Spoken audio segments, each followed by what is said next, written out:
Bonsoir et bienvenue à tous. Je vous remercie de vous être connectés et je suis ravie de passer cette soirée en votre compagnie, même si c'est virtuel. Je remercie les membres de Dental Espace pour l'organisation de ce webinaire et puis Aurélie qui sera ma modératrice ce soir et me posera vos questions. Bonsoir à tous. Alors, dans un souci de transparence, je dois vous dire que je suis rémunérée par Align pour ce webinaire. Je suis omnipraticienne à Lyon, formée depuis quelques années maintenant, avec une orientation paro, laser et dentisterie cosmétique. J'ai eu ma certification Invisalign Go au début des formations, donc en 2017. Et depuis, j'ai intégré les aligneurs dans ma pratique quotidienne et on va essayer de développer ce soir ce processus. Je vais vous montrer des cas cliniques et vous parler également de la caméra iTero. Alors ce soir, on devait animer cette soirée avec Olivier Boujna qui devait parler de la caméra justement en deuxième partie. Il a eu d'autres obligations professionnelles, donc il est absent. Alors Olivier, si tu nous suis, je te fais un gros coucou. Voilà, on va penser à toi. Alors même si j'ai toujours été orthoconsciente, le fait d'avoir intégré Invisalign dans ma pratique m'a rendue encore plus orthoconsciente.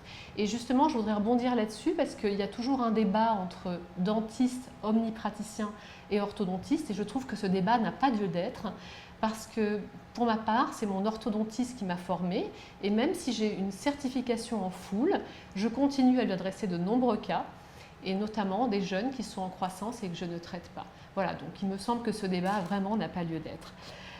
J'ai surtout une vision qui est globale, ortho, paro, resto, et puis quelques cas d'alignement simple pour mes patients également, d'alignement esthétique simplement. Je ne suis pas là pour convaincre des omnipraticiens de devenir orthodontiste, mais simplement pour vous dire que c'est un outil génial à intégrer dans votre pratique et que vous allez voir vraiment de nouveaux horizons qui s'offrent à vous. Je vais laisser peut-être Aurélie se présenter. Eh bien, bonjour à tous. Moi, je suis en fait la responsable commerciale d'Invisalign et iTero sur la région Rhône-Alpes. Personne qui suit Corinne depuis ses débuts, puisque mon rôle est plus que commercial sur la formation en fait, des praticiens en cabinet quand ils démarrent avec ces nouveaux outils. Et donc, pour l'anecdote, on se suit d'autant plus près avec Corinne depuis quelques mois, puisqu'elle a démarré mon traitement d'alignement. Que je porte ce soir, docteur, ne vous inquiétez pas. Voilà, c'est une patiente très compliante, j'avoue et je reconnais. Voilà, donc on a, en fait, quand on veut se lancer dans un traitement par aligneur, on regarde un petit peu ce qui se passe sur le marché, c'est exactement comme ce qu'il y a eu à l'époque, de début des implants, où chaque marque sort ses aligneurs. Alors, personnellement, je travaille avec Invisalign et pourquoi j'ai choisi ce traitement? C'est parce qu'à l'époque, c'était le traitement, les aligneurs les plus connus, les patients parlent de ça. Et puis, il y a aujourd'hui plus de 8 millions de sourires qui ont été traités avec ces traitements-là. Et en ce qui me concerne, j'ai choisi dans mon exercice de l'utiliser parce que j'apprécie en fait la prédictibilité, la fiabilité des traitements que j'obtiens. Et puis, j'ai une bonne équipe autour de moi, Aurélie est là ce soir, avec un parcours d'accompagnement que j'apprécie et puis un service clinique que j'apprécie également. Du coup, j'en ai pas testé d'autres, des aligneurs. Je ne pourrais pas vous faire de comparatif parce que quand on est satisfait de quelque chose, on ne change pas. Voilà, donc il y a cet esprit de fidélité. Alors, en fait, il faut faire très attention parce que dans tout ce qu'on vous propose comme traitement, il y a maintenant, par exemple, des boîtes comme Smile Direct Club qui envoient aux patients des kits de traitement avec des kits d'empreintes et ils font leur traitement un petit peu tout seuls, comme ça sur Internet, sans avoir été traités par un dentiste ou un orthodontiste. Donc, au lieu de se faire la guerre, je pense qu'il faut se former pour essayer de pallier à cette dérive et de répondre à cette demande grandissante de nos patients. Alors, du coup, quand on parle de cette petite guerre, pour parodier la vidéo qui a fait le buzz cet été, moi, je pense que la question, elle est vite répondue. Voilà. Alors, on va regarder un petit peu plus avant. Quand vous avez votre base de données de patients, 3 patients sur 4 pourraient bénéficier de dents plus alignées. Et la moitié de vos réhabilitations prothétiques pourraient bénéficier d'un alignement avant traitement, ce qui vous permettrait d'avoir un délabrement à minima de vos dents. Donc la diapo suivante est quand même très éloquente parce qu'on se rend compte que 10 à 20% seulement des patients sont diagnostiqués et uniquement 1% en cours de traitement. Donc vous imaginez un petit peu la marge de manœuvre, le champ des possibles. En fait, la seule limite, ça va être de connaître ses limites, tout simplement. Et c'est en cela que cet outil est génial, parce que du coup, on va pouvoir proposer une dentisterie minimalement invasive et y aller. Et j'en veux pour preuve le gradient thérapeutique de Gilles Tirlet, qui date maintenant de pas mal d'années, où la thérapeutique la moins invasive reste l'orthodontie. Voilà, donc on commence avec de l'orthodontie. Alors, est-ce qu'on a des questions? Parce que je crois qu'il y a des questions au fur et à mesure. Donc, je ne sais pas comment on va gérer ça. Si on en a, on va les recevoir au fur et à mesure. Alors, comme tu l'entends, là, on a déjà une première question qui porte plutôt sur la différence entre les aligneurs et les bagues. C'est-à-dire, qu'est-ce qu'on peut faire avec des aligneurs qu'on ne peut pas faire avec des aligneurs qu'on ferait avec des bagues. C'est une question de crédibilité du praticien dans ce qu'il va recommander.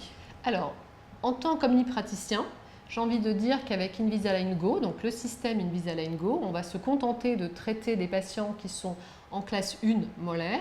On ne va pas faire de changement au niveau antéro-postérieur, de changement de classe. Et par contre, oui, les orthodontistes avec qui je travaille font quasiment tout avec des aligneurs. C'est-à-dire qu'on peut aller jusqu'à une chirurgie, de l'orthodontie chirurgicale avec des aligneurs. Donc ils ont des résultats qui sont de plus en plus probants avec ça. Alors du coup, peut-être préciser, on va y revenir sur la suite de la présentation, mais tu parles depuis tout à l'heure d'Invisalign Go vs Invisalign classique, la différence? Alors, Invisalign classique a été créé il y a à peu près une vingtaine d'années. C'est un produit pour les orthodontistes. Et puis maintenant, depuis 2016, il y a eu un dérivé, donc un produit pour les omnipraticiens, Invisalign Go, qui est quand même beaucoup plus simple à utiliser et qui va de la seconde prémolaire à la seconde prémolaire. Voilà. Est-ce que j'ai répondu à la question? A priori, oui. Ok, alors on va donc commencer à parler des avantages cliniques du traitement par aligneur. Donc ces avantages-là, ils sont vraiment nombreux. Ça va de la simplification des traitements, c'est ce que j'essaie de vous montrer déjà, et jusqu'à un bien-être avéré par regain de confiance en soi. Quand on regarde des dents, si on veut faire des tailles, on peut positionner par exemple des dents sur lesquelles on va faire des facettes un peu plus en palatin, et donc on va avoir une préservation de tissu dentaire. On va abîmer beaucoup moins de dents et on va les délabrer beaucoup moins. On peut également améliorer la position dentaire. Si on fait un bridge, on peut redresser les axes et éventuellement laisser de la place pour le positionnement des implants. On va améliorer la fonction également parce qu'on va essayer d'avoir des forces occlusales qui vont être mieux homogènes et mieux réparties. Pour la chirurgie gingivale, on va la limiter, on va essayer d'aligner des collets. On va essayer vraiment de remettre de l'esthétique en plus de la fonction, de la stabilité et de l'occlusion. Et puis au niveau parodontal, c'est extrêmement important. Je vous avais dit que je faisais un peu de paro. On sait que les patients qui ont un mauvais alignement ont un facteur hôte pour la plaque dentaire qui est beaucoup plus important. Donc on aura tendance à les aider pour avoir une meilleure hygiène bucco-dentaire, pour passer leurs brossettes, etc.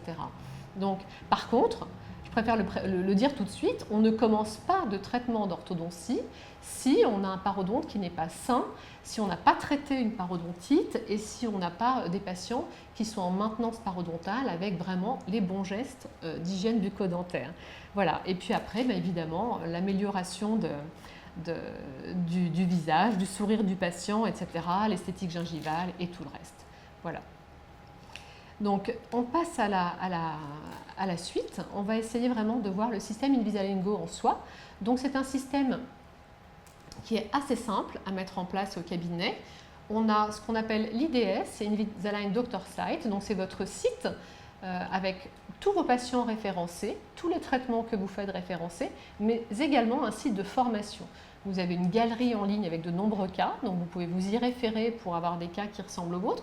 Et puis vous avez justement des webinars et beaucoup de formations sur ce site. C'est extrêmement intéressant. Ensuite, il y a le CleanCheck Web. Le CleanCheck, c'est le plan de traitement chez Align. Donc le CleanCheck Web, c'est un plan de traitement virtuel, une simulation de plan de traitement qui va vous être faite et que vous recevez sur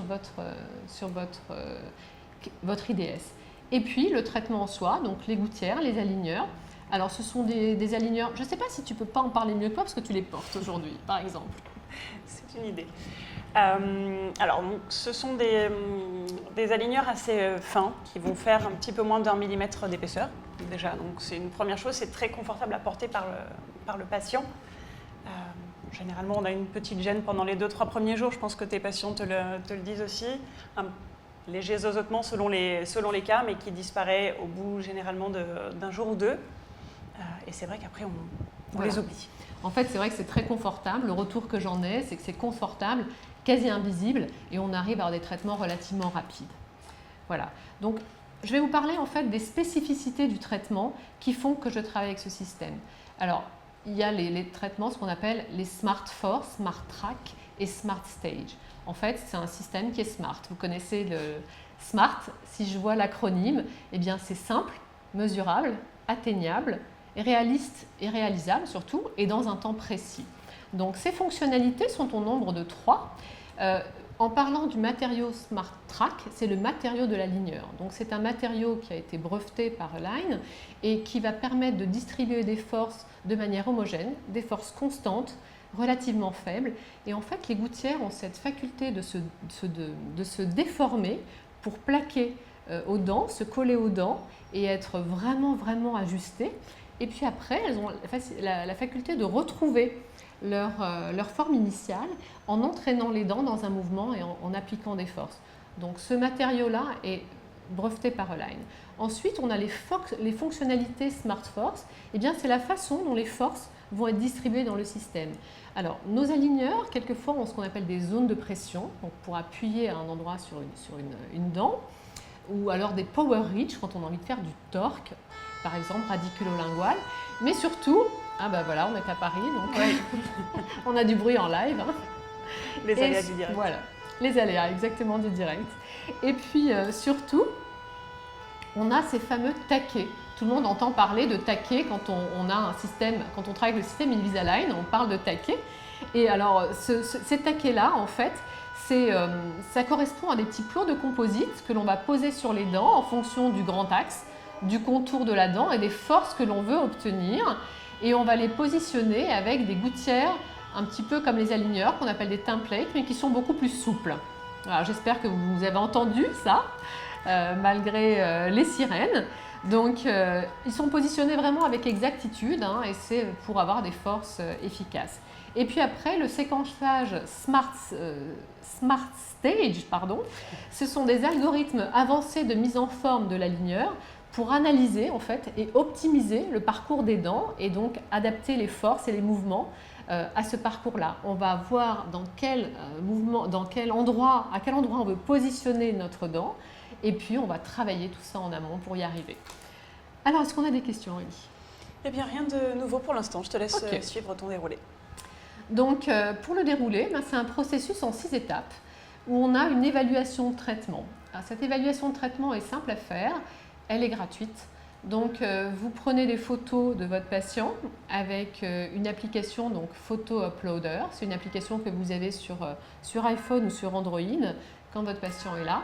Vous envoyez cette évaluation de traitement et puis vous recevez cette évaluation de traitement extrêmement rapidement, justement avec cette intelligence artificielle, ce learning machine, ces 8 millions de sourires, etc. Vous recevez cette évaluation très vite. Et vous dites, je peux traiter mon patient, c'est vert, si je peux le traiter simplement, orange, si c'est pas si simple que ça à traiter, mais on vous conseille à ce moment-là d'aller jusqu'au plan de traitement pour en être sûr. Et si vraiment vous ne sentez pas de traiter, si vous n'avez pas fait les bons choix de cas, c'est-à-dire pas de classe 1 et que vous avez choisi des cas compliqués, eh bien vous pouvez transférer à votre orthodontiste référent. Ensuite, oui, pardon. Je me permets, je te coupe. Oui, bien sûr. Très rapidement, ça veut dire quelques secondes. Du coup, oui, en quelques secondes, pour préciser que c'est quelque chose que vous allez avoir comme retour pendant que le patient est encore au fauteuil. Exactement. Donc ça, c'est intéressant parce qu'en fait, un patient qui vient et qui a regardé en salle d'attente un petit peu ce qu'on pouvait faire, eh bien, ça le fait rêver, tout simplement. Et puis, c'est toujours, vous savez, le poids des mots, le choc des photos, c'est à peu près ça. C'est-à-dire que quand il voit son visage avec une évaluation de traitement ou avec une possibilité de changer, il est partant. On passe à l'étape numéro 2, qui est l'étape de la soumission du traitement, où on va prescrire le traitement. Donc on prend des empreintes, les photos on les a déjà faites, on peut en refaire avec son réflexe si on veut les garder pour documenter ces cas. Et puis on va faire un recueil de toutes les données, hein. C'est pas si simple, on fait un recueil de toutes les données du patient de manière à pouvoir faire un bilan de ce qu'a le patient, à poser un diagnostic et à savoir vers quoi on veut aller, hein, parce qu'on reste quand même maître de son traitement, toujours. Et donc cette prescription simplifiée se fait sur la base de trois doléances principales du patient qu'on va cocher et on reçoit après le fameux clean check, donc le plan de traitement qu'on va avoir. Et ce plan de traitement-là, on l'examine. Il nous plaît, c'est parfait, on l'approuve. Il ne nous plaît pas, on peut le modifier. Et si vraiment c'est très compliqué, on peut toujours adresser à ce moment-là à l'orthodontiste. Voilà. Puis débute le traitement. Alors début de traitement, c'est-à-dire on va coller des taquets. Les taquets, c'est quelque chose de très simple, hein, c'est du collage. On en fait toute la journée dans notre cabinet, donc c'est très simple à coller, surtout qu'on a des guides de positionnement, des gouttières de positionnement de ces taquets. Et puis, on va faire de la réduction interproximale ou stripping. Et là, la seule chose qu'il va falloir acheter au cabinet, ça va être une jauge. Et encore, je crois que vous la fournissez maintenant, non, lors de la formation? À la formation, oui. Ça fait partie voilà. du petit kit de démarrage qu'on fournit. Pour savoir un petit peu ce qu'on doit enlever comme épaisseur d'émail.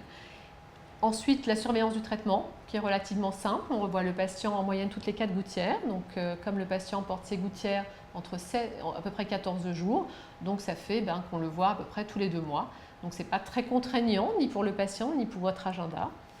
On vérifie si tout va bien, bien sûr. On peut éventuellement faire une évaluation de progression, on verra ça tout à l'heure. Et puis, la fin du traitement. La fin, il y a toujours des petites finitions dans un traitement. On peut faire un éclaircissement, des composites.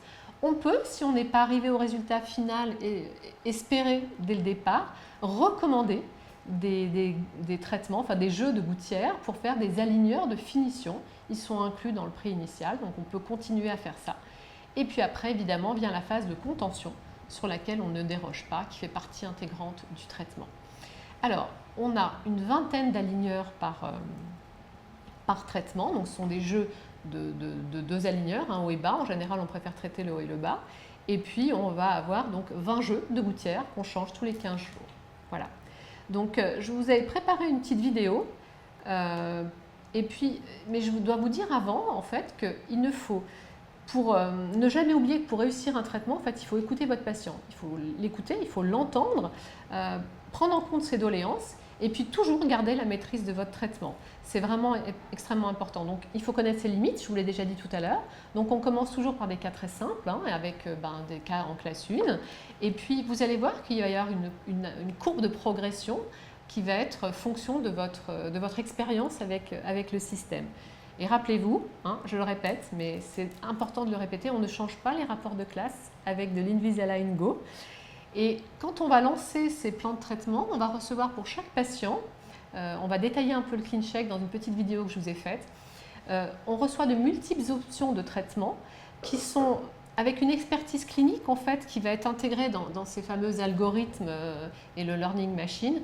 Et vous allez voir que c'est assez simple parce que ces plans de traitement qu'on reçoit sur des traitements simples à nouveau sont des plans de traitement qui sont déjà très cohérents et plutôt performants. Voilà, donc on va lancer cette petite vidéo. Alors, on va voir qu'avec Invisalign Go, donc du coup, on regarde le mouvement là où on veut mettre la dent en position finale, et puis on prépare du coup les forces, les mouvements, et on fabrique les aligneurs. Donc voilà, je vais récapituler un petit peu ce que je vous ai dit. On va jusqu'à 20 aligneurs, 2 jeux. La durée de port, c'est 22 heures par jour, à peu près 14 jours de deuxième prémolaire à deuxième prémolaire.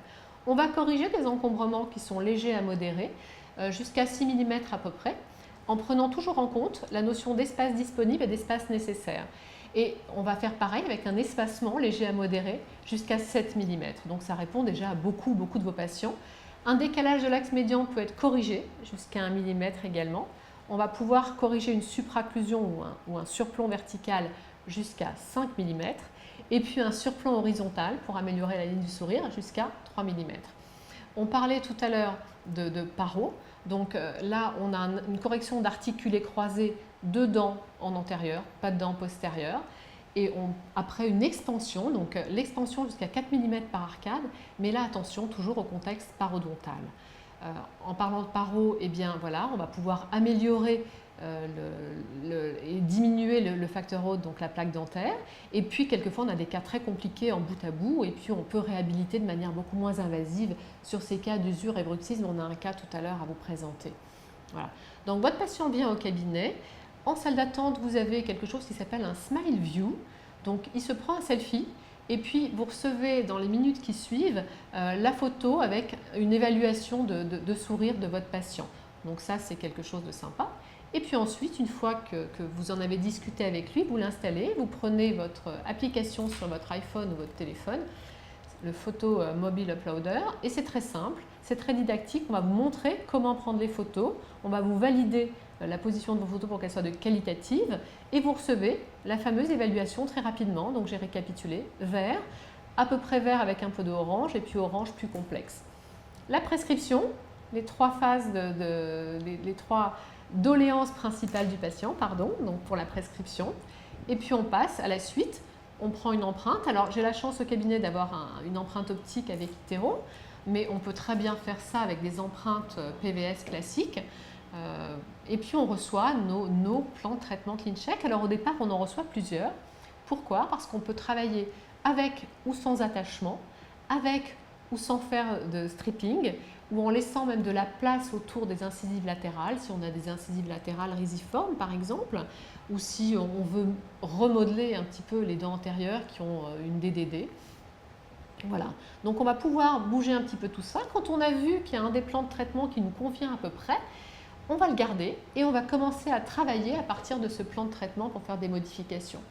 Donc voilà, là par exemple, on a gardé ce plan de traitement là et on peut bouger. Donc on va de la gauche à la droite pour essayer de faire défiler le plan de traitement et montrer au patient. C'est encore plus sympa quand on enlève les taquets et la réduction interproximale, donc, parce qu'il va mieux voir. Voilà, et on peut bouger tout ça dans tous les sens. On le fait défiler, on le met sur une vue de droite, une vue de gauche, une vue maxillaire, etc. Vous pouvez zoomer. Donc voilà, on tourne la tête dans tous les sens, c'est ça. Et on a un outil qui est très intéressant, c'est l'outil de superposition. C'est ce que vous voyez en bleu, donc on va voir exactement la quantité de mouvements qu'on va pouvoir réaliser. Donc même si le plan de traitement qui vous revient est très correct, très cohérent, si vous êtes perfectionniste et pointilleux, vous pouvez toujours aller travailler, vous pouvez vérifier exactement les quantités de mouvements que vous faites avec ça. De la même façon, quand vous avez des bords libres d'incisives par exemple à mettre en place, eh bien vous avez une grille et donc vous allez positionner vos bords libres exactement là où il faut. Si jamais il y a une dent qui est cassée, vous pouvez la baisser un petit peu, puis après faire une coronoplastie légère. Donc ça, c'est tout à fait faisable également avec cette grille. On a après quelque chose qui est très intéressant, c'est l'occlusion du patient. Parce que l'occlusion, eh ben, il faut quand même qu'on ait une pérennité, une stabilité de nos traitements. Et pour ça, l'occlusion fait partie des cyclés d'Andrews. Donc on est obligé d'avoir quand même une occlusion pérenne. Et bien pareil, on peut voir en début et en fin de traitement l'occlusion des patients. Et puis vérifier qu'on n'a pas des contacts prématurés, qu'on n'a pas des béances en postérieur ou autre. On peut, voilà, là c'est un des nouveaux outils d'Invisalign, c'est intégrer le sourire final dans le visage du patient. Donc on a la patiente, regardez le mouvement sur la gauche, je vais le refaire une autre fois. On a le sourire avec le nouveau, voilà, avec les nouvelles dents, entre guillemets, enfin ce sont les dents du CleanCheck. Ça c'est intéressant d'abord pour le patient, pour qu'il puisse se voir. Et puis pour nous, pour voir si le sourire qu'on va réaliser au patient est quelque chose de cohérent. Si on a des espaces, des couloirs latéraux très très larges, par exemple, on va se permettre de les corriger, de faire un peu plus d'extension. Voilà. Donc vous pouvez toujours superposer, voir côte à côte la malocclusion initiale, la malocclusion finale, comparer l'avant-après, est-ce que ça vaut le coup, est-ce qu'on va changer, est-ce qu'on va faire autre chose. Voilà, donc ça c'est très intéressant. On peut mettre les photos du patient, vous l'avez vu tout à l'heure défiler sur la gauche, pour toujours vérifier également les tissus mous du patient, l'intégration du sourire, le plan occlusal. Bon là évidemment c'est exagéré, mais quelquefois il y a une asymétrie du plan occlusal. Eh bien on peut le bouger aussi bien en horizontal qu'en vertical. Et puis après on a beaucoup de fonctionnalités. Il y en a une qui est très sympa, c'est l'exportation de votre fichier STL quand vous voulez faire un traitement plus complexe. Là c'est les spécifications du traitement, donc on peut les imprimer, on peut les visualiser. Voilà, et puis on peut toujours permuter, donc reprendre un cas initial, on peut transférer le cas à notre orthodontiste également.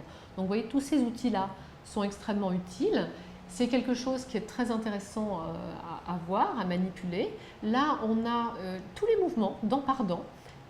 Comment on va les bouger, dans quel sens. Est-ce que c'est judicieux ou pas? Est-ce que c'est trop ou pas? On va pouvoir gérer. Les indices de Bolton sur les largeurs de dents. Si on a une incisive latérale qui est vraiment plus petite que l'autre, que la contralatérale, eh bien, on va laisser un peu plus de place. On a cet indice, on a exactement les diamètres mésiodistaux des dents. Et ça a vraiment son intérêt aussi quand on fait, comme nous, en omnipraticiens, des traitements restauratifs. Puis, quelque chose qui est génial, c'est le contrôle 3D. C'est-à-dire que si vous n'avez pas envie d'envoyer au technicien, parce que c'est un technicien qui fait votre plan de traitement, vous pouvez bouger. Alors là, j'ai vraiment exagéré. Hein. Je me suis fait une régression, j'ai presque extrait la dent en fait. Hein. Heureusement, tu n'as pas prévu ça sur mon plan de traitement. C'est juste pour vous montrer qu'en fait, si jamais j'exagère, eh bien j'ai un garde-fou. Donc il y a un point rouge qui dit « Ah non, stop, on ne peut pas faire ce type de mouvement-là ». Là, pareil, hein, j'ai fait quelque chose en latéralité, eh bien ça ne marche pas forcément. Donc on arrive au point rouge, donc on se remet en place. Voilà. Donc si vous avez envie de bouger des dents, mais vraiment à minima, vous pouvez le faire. Sinon, vous avez une autre façon de modifier votre plan de traitement.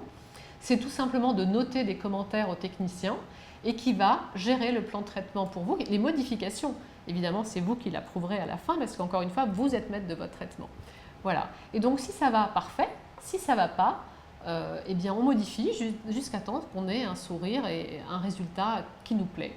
Voilà, donc là, vous avez quelques sourires et vous savez que quand on traite des patients en Invisalign, eh bien, on leur change leur sourire, mais pas que. C'est-à-dire que j'ai l'habitude de prendre des petites vidéos à la fin de mes traitements où je demande aux patients comment il a ressenti son traitement, etc.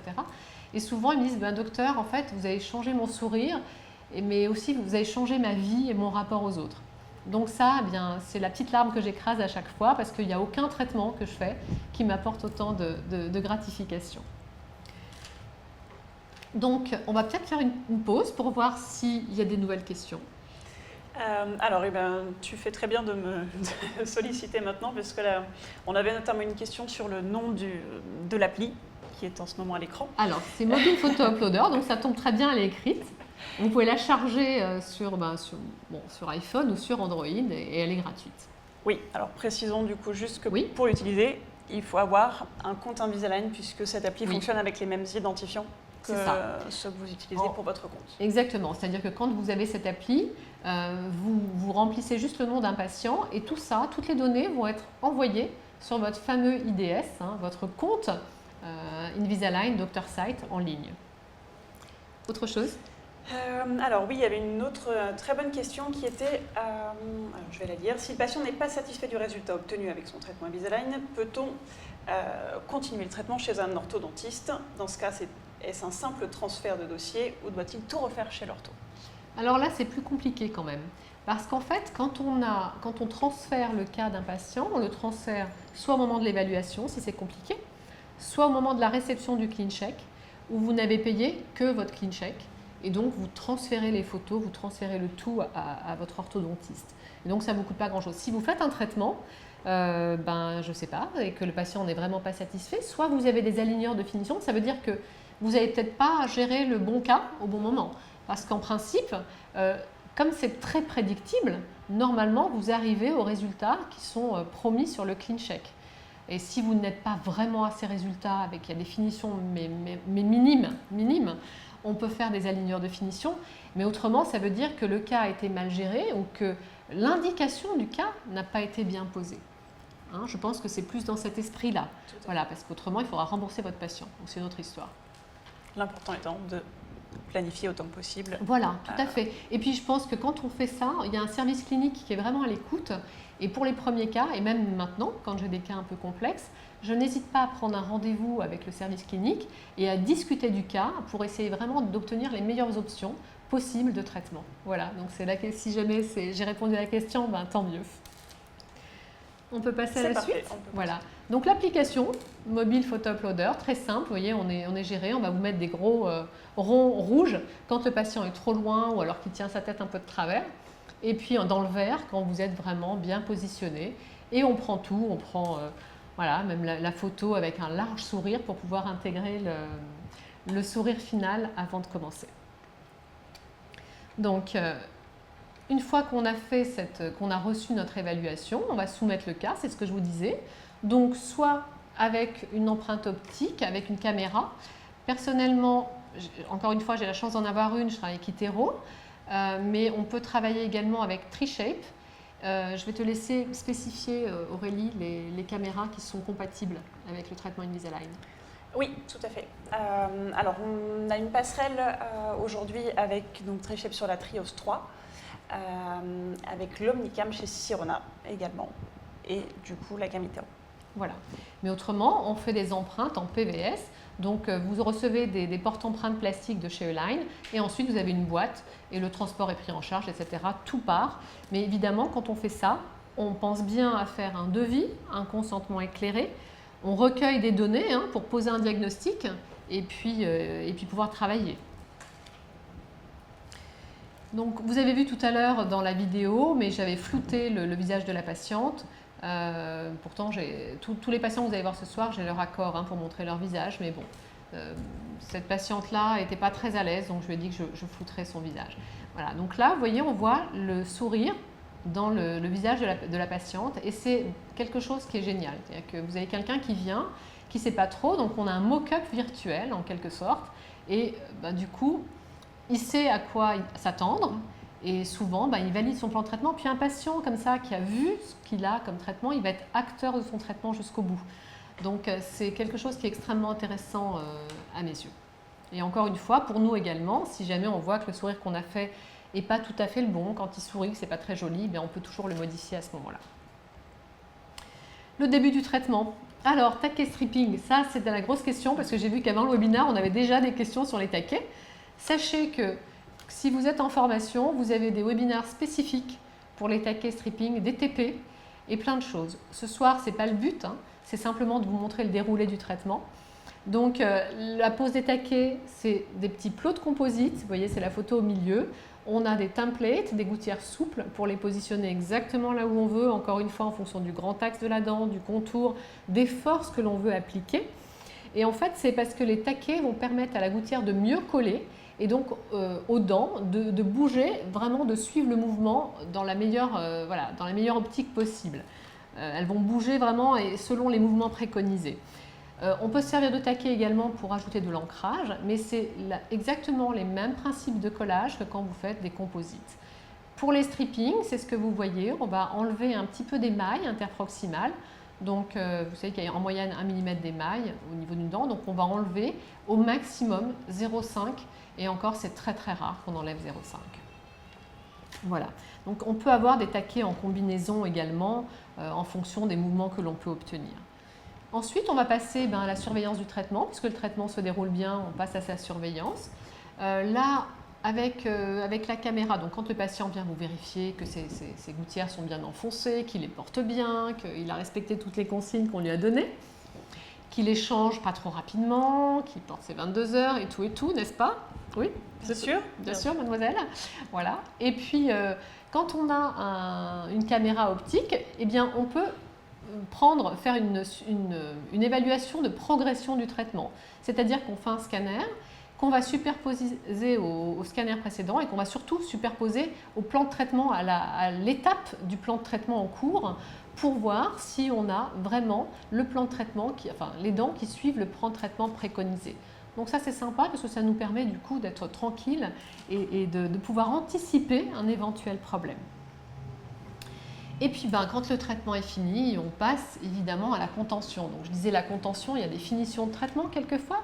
Ça peut être des aligneurs de finition pour améliorer la position de quelques dents, ou des composites, ou des éclaircissements qu'on fait en général régulièrement quand on fait ce genre de traitement. On en profite, on a des gouttières, donc on met des produits éclaircissants dedans, ou alors une coronoplastie, des gingivoplasties, des petites choses comme ça. Et puis la contention, donc, qui fait partie intégrante du traitement. La contention, en fait, c'est une thérapeutique passive. Donc, c'est ce qui va maintenir les dents dans la position qu'on avait, la position finale, en fait. C'est ce qui va nous valider un petit peu les résultats obtenus et les maintenir dans la position correcte après l'arrêt du mouvement dentaire en ortho. Donc, cette contention, on ne déroge pas. 80, voire plus, des patients que l'on traite, enfin que je traite en tout cas, ont déjà eu des traitements d'orthodontie et ont eu des récidives. Parce qu'ils ont eu des traitements ortho C'était mon cas. Voilà, et du coup, ils ont eu des récidives. Donc, il n'y a pas de raison pour qu'il n'y ait pas de récidive avec nos traitements. La contention, c'est quelque chose sur lequel on ne déroge pas. Et en plus, on sait que les fibres parodontales, donc supracrestales, vont rester étirées en moyenne 7 mois après la fin d'un traitement. Donc, vous comprenez bien que ça va avoir tendance à faire de la récidive. Moralité, contention. Voilà, il y a différents types de contention. Ça part de la plaque de Hawley à des contentions fibrées, avec des fibres, avec des composites, à des fils, ça peut être des fils plats ou des fils tressés. On va préférer les fils plats parce que les fils tressés, il y a le syndrome du fil et que s'il n'est pas posé vraiment de manière extrêmement passive, il peut mobiliser vos dents. Donc voilà. Après, on a des fils en nitinol, donc comme les mémotins. Et puis, on a les dégouttières que vous pouvez réaliser vous-même avec un thermoformeur, faire réaliser par votre prothésiste, ou alors commander les gouttières Vivera, qui sont les gouttières que Invisalign nous envoie. Voilà. Et le must, c'est ceinture et bretelles, quoi. C'est fil plus gouttière. Vous imaginez bien que vous avez fait un peu d'expansion au niveau des prémolaires et que vous mettez des fils de canine à canine, et les prémolaires peuvent rebouger. Donc voilà, gold standard, contention, et puis ceinture et bretelles, fil plus gouttière. On a fait le tour, je crois. Est-ce qu'il y a de nouvelles questions ? Alors, il y en a plusieurs, mais auxquelles je sais que tu vas répondre un peu plus loin. Oui, donc on les décale. Exactement. Donc voilà, juste pour dire qu'on n'oublie pas vos questions, voilà. On y répondra simplement plus tard. Il y en a une sur laquelle tu ne reviendras pas, mais qui peut être intéressante. Est-ce que se lancer dans l'Invisalign et donc dans l'orthodontie implique de mettre à jour son contrat de RCP, de responsabilité civile professionnelle ? Alors, en fait, je ne suis pas sûre de ça, parce qu'en tant qu'omnipraticien, à la fac, on a le droit de faire de l'orthodontie. Ce n'est pas une spécialité. Exactement. La seule spécialité qui est reconnue chez nous, c'est... je dis des bêtises, pardon. La seule spécialité reconnue, c'est l'orthodontie. Mais je sais que pour ma RCP, j'ai fait bouger ma RCP pour la pose d'implant et la prothèse sur implant. Et il faudrait que je vérifie, d'ailleurs, pour ça. Il me semble que j'avais envoyé un courrier à ma mutuelle, mais je ne sais pas s'ils me l'ont augmenté ou pas. Mais on avait envoyé un courrier à l'époque, oui. J'en suis pas sûre. Je ne sais pas si tu as d'autres infos. Très bien. Particulièrement, j'aurais répondu on va essayer comme de se renseigner, puis on répondra à ça tout à l'heure. Plus de questions ? Non, les autres, on les verra du coup plus tard. D'accord. Alors, on va passer à des cas cliniques. Donc, pour débuter, on a un cas clinique qui est simple. C'est vraiment un cas simple. Cette patiente vient, elle a un encombrement, un sourire asymétrique, Caroline, 30 ans. Elle a déjà eu un traitement d'ortho. Et donc, elle vient en demandant une réhabilitation, peut-être par orthodontie ou peut-être par facette. Voilà, c'est une de ses amies qui me l'avait adressée. Et c'est un cas qui est relativement agréable à traiter, avec une patiente très sympa. Avant le traitement, voilà ses dents. Donc, vous voyez qu'on a quand même une asymétrie. Et puis, on a un encombrement maxillaire et mandibulaire.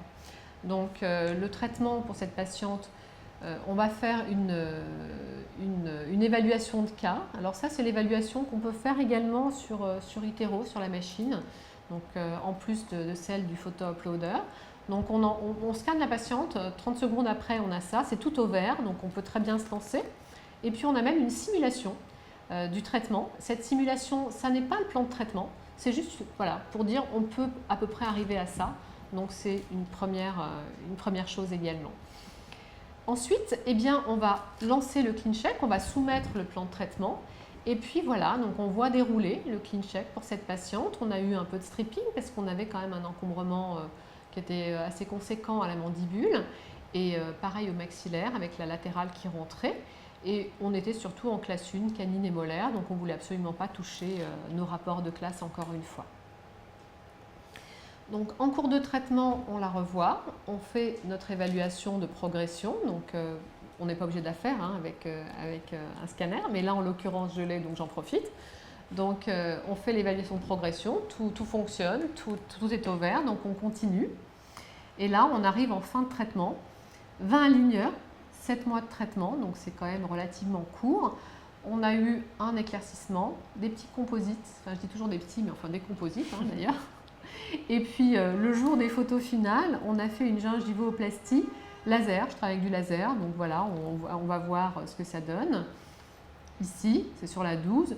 Donc, on avait notre indice de Bolton qui était différent entre la 12 et la 22, d'où un composite sur la 22, une plastie gingivale sur la 12, et voilà le résultat final avec une patiente qui est ravie de son nouveau sourire. Voilà. Donc ça, c'est un cas simple. Je vous mets un deuxième cas qui est simple également, mais pour lequel je vais vous détailler un petit peu plus l'examen que je fais sur mes patients, parce que je trouve que ça a un intérêt. Encore une fois, c'est un recueil de données, un bilan, un diagnostic, et puis après un plan de traitement. Voilà. Donc Audrey, pareil, 2 traitements d'ortho déjà en multi-attache. Elle revient pour une récidive. Patiente très très agréable, très jolie, mais avec juste un sourire qui ne lui convient plus. Donc son examen, on va faire un examen clinique ortho assez classique. On fait une panoramique, on peut faire des rétroalvéolaires, on peut faire une téléradio de profil. L'examen exobuccal, donc voilà, on a un équilibre de ces 3 étages spatiaux. Vous voyez qu'elle a un joli profil également, donc on va essayer de ne pas modifier son profil, elle est normodivergente. On passe à un examen endobuccal, et l'examen endobuccal, on va le faire dans les 3 sens de l'espace, donc dans un sens transversal. Dans un premier temps, on voit qu'on a un décalage de ces milieux interincisifs, qu'on a l'axe des dents du bloc incisivo-canin qui part un peu de travers, et puis une forme d'arcade un petit peu accidentée, avec un encombrement maxillaire et mandibulaire. Ensuite, on le fait dans le sens vertical, là où on a, une supraclusion, ça n'est pas une supraclusion, on a peut-être on a une asymétrie en fait de ce plan esthétique qu'on va essayer de corriger. Et dans le sens sagittal, eh bien, on est en classe 1, molaire, et classe droite et gauche, canine et molaire. Voilà. Donc quand on voit ces patients, on va regarder également, c'est-à-dire qu'on va faire un bilan un peu de la musculature, on va regarder les lèvres, les freins labiaux, si est-ce qu'il y a un bon tonus musculaire, etc. S'il y a une pathologie articulaire ou pas, on prend en compte tout cela. Cette patiente au niveau fonctionnel a une déglutition normale, une respiration nasale, elle n'a pas d'interposition linguale, elle n'a pas de déglutition infantile, donc tout ça on essaye de noter. Elle a un parodonte qui est plutôt bien, il n'est pas très épais mais il est sain, bonne hygiène bucco-dentaire, et puis c'est une patiente qui est très compliante, donc on sait qu'on va avoir une réussite sur elle. Son clean check, alors c'est un des rares cas où j'ai enlevé, je crois, 0,4 au niveau des incisives, mais elle avait des dents triangulaires qui nous permettaient d'avoir ce stripping-là. Et puis on avait quand même un encombrement qui était assez important. Voilà. Résultat final, on arrive ici. Donc on va voir les photos en fin de traitement de la patiente. Donc là, c'était en 18 aligneurs. Le résultat final, on a fait quand même un éclaircissement en cours de traitement. Des composites, quelques composites, on a refait une couronne sur la 14, une améloplastie au niveau de la 11, une gingivoplastie au niveau de la 21, et puis on a fini par une équilibration pour avoir vraiment quelque chose de stable. Et cette patiente est enchantée de son résultat. Voilà, donc ça c'était des cas simples. On va pouvoir passer à une deuxième partie, et je vais déjà voir si on a des questions là-dessus. Alors, on avait une question sur comment est-ce que l'on peut intégrer le plan de traitement dans la photo du patient, du visage de la patiente. Alors, en fait, il y a juste un onglet qui s'appelle Sourire, si tant est qu'on ait pris les photos avec Photo Uploader. Ça, c'est l'impératif. Si vous prenez avec votre réflexe, c'est vraiment pour documenter vos cas, mais il faut passer par l'appli. Une fois que vous passez par l'appli, sur le Clean Check, vous avez un petit onglet Sourire, c'est là où j'ai cliqué tout à l'heure pour le faire apparaître, et on voit ça directement. Voilà, pareil sur les outils. On parlait de SmileView aussi tout à l'heure. Est-ce que c'est inclus dans l'IDS? Non, alors SmileView, oui, pardon, c'est inclus dans l'IDS, c'est-à-dire qu'on va recevoir le SmileView sur l'IDS, et en fait, on a un QR code avec SmileView que vous avez dans votre salle d'attente qui renvoie sur votre IDS. Le patient va flasher le QR code, il se fait un selfie, et puis on reçoit la simulation du nouveau sourire sur notre IDS. Autre chose on à a aussi rajouter? plusieurs questions sur la contention. Donc, tu parlais du syndrome du fil. Il y avait une question sur du coup, qu'est-ce que tu utilises pour éviter le syndrome du fil et si la contention doit être portée tous les soirs lorsqu'elle est amovible. Alors, la contention amovible, pour principe, je demande à mes patients. Alors, c'est vrai que quand ils ont terminé un traitement d'orthodontie, mais je vais le dire parce qu'en plus, elle est à côté de moi, comme ça, elle va pouvoir. On dit ça un petit peu en loose day, mais bon, elle va pouvoir l'apporter. Aurélie, ça va être une motivation supplémentaire. Donc, quand on termine un traitement d'orthodontie, ils ont porté leurs aligneurs 22 heures sur 24. Et je les briefe déjà un petit peu avant en disant voilà, si on fait des contentions en contention Vivera, eh bien, vous allez essayer de les porter un maximum, une très grosse nuit. Sauf qu'une très grosse nuit, des fois, ça finit à 6-8 heures. Donc, du coup, on leur dit de les porter une quinzaine d'heures par jour pendant quelques mois. Et les patients sont assez compliants. Quand on leur explique que s'ils veulent garder des dents dans la bonne position, il faut qu'ils portent leur gouttière de contention. En général, ils se plient. Et puis, s'ils ne s'y plient pas, ils se rendent compte que ça bouge très, très vite. Voilà. Donc, ils les portent, au début, on dit la première année, enfin les premiers mois en tout cas, 7 mois, ils vont les porter une quinzaine d'heures par jour, pardon. Ensuite, la première année, ils les portent toutes les nuits. Et puis après, ils peuvent essayer de les porter une nuit sur 2. Enfin, moi, je suis assez exigeante là-dessus, mais c'est vrai qu'autrement, on leur dit, bon, au bout de 7 mois, vous portez toutes les nuits pendant 6 mois, puis après une nuit sur 2, puis après une nuit par semaine, et puis vous voyez si ça va bien, etc. Non, je pense qu'il faut être vigilant. Parce que si ça récidive, ça va être de votre faute. Voilà. Autrement, pour le syndrome du fil, je crois que j'en avais parlé, plutôt un fil plat qu'un fil tressé. Et en tout cas, surtout, une contention passive, un fil passif qu'on met en place comme ça et qui ne bouge pas, qui ne force en rien. Voilà. Et puis le gold standard et le must, c'est vraiment ceinture et bretelles, si on peut. Une question qui est liée au cas qu'on vient de voir. Oui. Tu parlais d'un éclaircissement. Est-ce qu'on peut le faire pendant le traitement ? Tout à fait. J'aurais pu y répondre puisque pour le coup c'est mon cas. Voilà. Est-ce que ce n'est pas gênant avec les taquets ?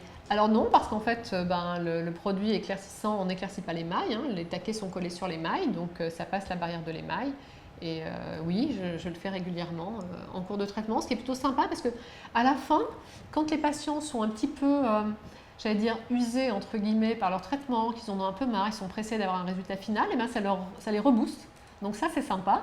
Et puis, deuxième chose, pour avoir un taux d'acceptation de devis un peu sympa, on peut offrir aussi quelques seringues d'éclaircissement à nos patients. Et du coup, ça les motive un peu plus également. On peut passer à... Juste pour citer une question, oui. On parlait de l'âge maximal d'un patient qu'on puisse traiter avec ces aligneurs. Il me semble que tu as un patient, je ne sais pas si c'est le prochain, mais qui est relativement âgé. Je crois que le patient le plus âgé que j'ai traité avait 68 ans. Donc c'est un monsieur et qui ne supportait pas ses dents et qui voulait absolument un diastème interincisif. Il en avait toujours rêvé. Donc il a fallu créer un diastème, ce qui est plutôt contraire à ce qu'on fait d'habitude. Mais bon, voilà, on répond encore une fois à la demande du patient. Voilà. Donc en fait, les aligneurs, on a vu que ça pouvait être un traitement purement d'alignement esthétique, ou alors vraiment des aligneurs qui font partie d'une approche globale, donc d'un traitement ortho-restauratif. Et là, c'est ce qui est le plus intéressant pour nous à gérer. Donc on peut, voilà, comme tout à l'heure, soit optimiser la préservation des tissus, essayer d'avoir vers des traitements moins invasifs, et on va faire d'ortho, des composites, des chips, des facettes, etc. Donc tout ce que vous avez vu là sur la slide depuis qu'on parlait avec Aurélie. Donc on a des résultats esthétiques idéaux, mais pas seulement, parce qu'au niveau parodontal, occlusal, etc., ça a quand même son importance. Donc pour parler de tout ça, on va essayer d'avoir un séquençage en fait, de notre processus de planification et de cet examen. Globalement, classiquement, quand on voit un patient, on essaye toujours de regarder ses dents quand il vient dans votre cabinet, parce qu'il vient vous consulter pour ses dents. Donc vous regardez ses dents, puis après, quand vous avez vu ses dents, ses caries et autres, vous regardez la gencive autour, vous regardez les tissus mous autour, vous allez regarder peut-être un peu les joues, puis le visage. Et en fait, quand on veut faire un traitement comme ça pluridisciplinaire, on fait exactement l'inverse. C'est-à-dire qu'on va commencer par regarder l'esthétique, le visage du patient, et puis on va zoomer. Donc on regarde son visage, son sourire, ses tissus mous, ses lèvres, est-ce qu'elles sont maintenues par l'incisive, pas, est-ce que... Voilà. Ensuite, on va passer à l'occlusion, on va regarder l'occlusion en statique, en dynamique, la structure des dents, des restaurations, et puis on va terminer par la biologie, donc la santé du parodonte, des racines, on va regarder les endos, et puis on va regarder toutes les considérations qui sont relatives à la chirurgie. Voilà, donc on fait vraiment l'inverse, on fait un zoom, tout simplement. Et pour faire ça, on a une aide. Vous avez un questionnaire SAFE qui va justement nous aider à faire le point sur l'esthétique, la fonction, la structure et la biologie. Alors, j'aime beaucoup ce questionnaire parce qu'en fait, ça nous permet d'avoir une checklist. Et ceux qui me connaissent savent que j'adore les checklists. Voilà. Donc, on a une checklist et on ne passe à côté de rien. Parce qu'un traitement réussi, on a dit que c'était un traitement pour lequel vous avez répondu à la demande du patient, pour lequel vous avez une stabilité et une pérennité de vos restaurations, mais c'est aussi un traitement dans lequel vous n'avez rien oublié. Donc on sait que les détails font la perfection et que la perfection n'est pas un détail, hein, si je peux me permettre de citer Léonard de Vinci, mais c'est exactement ça. C'est-à-dire qu'en esthétique, on va avoir la position de l'incisif supérieur par rapport au visage, on va regarder le niveau des collets, la forme des dents, l'alignement. On a après des webinars sur ce qui est orthodontie restaurative, donc où vraiment on détaille tout ça. Mais là, c'était juste pour vous donner envie et puis vous montrer ce qu'on pouvait faire avec ce système. Sachant que les clés du succès, encore une fois, eh bien, c'est d'arriver à une bonne santé, à une fonction correcte, à une stabilité de nos traitements, pour que ça soit confortable pour nos patients et évidemment à de l'esthétique. Donc voilà, j'ai essayé de résumer les clés du succès. Encore une fois, on répond à la demande du patient et encore une fois, on a la maîtrise et on a une stratégie de traitement. Voilà. Donc là, on va passer à un autre cas un petit peu plus complexe. Eh bien, Patrick, 60 ans, qui vient consulter au cabinet et qui voudrait avoir un autre avis parce qu'on lui a proposé un traitement qui est très délabrant pour ses dents, de faire des couronnes un petit peu sur toutes les dents. Et en plus de ce délabrement, le budget est très élevé. Donc on a essayé d'examiner, de voir ce qu'on pouvait faire pour lui. Et on est arrivé à un résultat qui est correct, qui le satisfait complètement. Et en fait, là, la photo finale n'est pas la dernière parce qu'il y a une couronne sur la 37 et puis il y a des overlays également pour avoir une occlusion complètement stable en postérieur. On partait de très loin. Donc il nous manquait encore ça. Mais bon, on est passé avec un traitement extrêmement peu invasif puisqu'on a simplement fait un éclaircissement, des composites, des overlays et une couronne. Simplement ça, voilà. Et on a réhabilité son sourire vraiment simplement, encore une fois. Donc voilà, je vais vous montrer les photos avant-après et vous allez voir la différence de sourire de ce patient. C'est-à-dire qu'il est juste enchanté. Voilà. Et puis moi aussi, du coup. Et voilà les photos donc avant son traitement et les photos après. Donc ça c'est une réhabilitation un petit peu plus complexe, mais quelquefois on a des cas comme ce patient qui a un implant sur la 21 et pour faire la prothèse sur cet implant, je suis bien ennuyée parce qu'en fait il a un encombrement inférieur et une occlusion qui est juste pas gérable. Pour avoir les deux dents au même niveau, on n'y arrive pas. Il y a la 11 aussi qui est à refaire, la 22. Et franchement, je ne sais pas comment le gérer. C'est un patient qui n'a pas voulu avoir un traitement d'orthodontie, donc on a travaillé en très très peu de temps. Et on a juste réorganisé, réaligné les incisives, le bloc incisif inférieur, voilà, pour avoir ce résultat-là. Donc c'est plutôt sympa. Pareil, vous avez des patients qui ont des patients paro, qui n'a pas des patients arrivés à 45, 50 ans, qui ont des problèmes de paro et qui d'un coup voient leurs dents partir un petit peu en éventail. Donc la création de diastème, on en a tous pléthore au cabinet. Donc là encore, ce sont des patients qu'on peut traiter à condition d'avoir fait un assainissement parodontal avant et d'avoir une phase de maintenance où on est sûr que pendant au moins 6 mois, rien n'a bougé, tout est parfait. Et là, on peut envisager de traiter ces patients en mettant des forces peut-être un petit peu moins fortes encore, en étalant un peu plus les traitements dans le temps et en prenant des précautions particulières. Pour ces patients-là, je me sers de laser, je l'ai dit tout à l'heure, donc en plus de faire des gingivoplasties et des choses comme ça, je m'en sers par exemple pour faire de la photobiomodulation sur ces patients-là pendant la durée de leur traitement. Voilà. On a d'autres patients paro, par exemple. Cette dame est venue consulter en réhabilitation en post-traitement parodontal. Elle avait été traitée par un confrère et donc elle m'était adressée et les dents, les incisives du bas étaient condamnées. Donc on a hésité à les extraire. C'est une patiente très jeune et qui me disait écoutez, si on peut les garder. Bien là, maintenant, on a 2 ans et demi de recul sur ce cas-là. et les dents sont toujours en place. La patiente est extrêmement attentive à son hygiène bucco-dentaire et on a voilà, quelque chose qui lui a rendu service. Et je me souviens encore, je crois que tu étais là Aurélie, quand elle était au cabinet, de ses pleurs et voilà, qu'elle m'embrassait en me remerciant. Voilà, il y avait beaucoup d'émotions. Mais en tout cas, on a répondu à sa demande. Alors, ce n'est pas fabuleux, elle devait faire des greffes derrière qu'elle n'a pas faites, mais les dents ne bougent plus et elle a promis qu'elle ferait les greffes dans quelques temps. Alors, on peut passer à autre chose. Donc là, maintenant, on peut avoir, par exemple, sur ce traitement-là, une simulation avec un plan de traitement virtuel avant la pose de facettes. Donc, on a avant le traitement Invisalign Go, on a pendant le traitement et puis après le traitement avec les facettes en place. Donc là, voilà, on les voit, hein, on a refait un diadi derrière, donc vous voyez, avant, pendant et après avec des facettes. On peut lancer le clean check, où vous allez voir le clean check dans la bouche du patient. Donc, vous pouvez l'imaginer, vous pouvez voir un petit peu ce que ça donne. Voilà. Et là, on va voir que les dents bougent, qu'on va laisser de la place au niveau des latérales pour pouvoir positionner des facettes sur ces dents-là.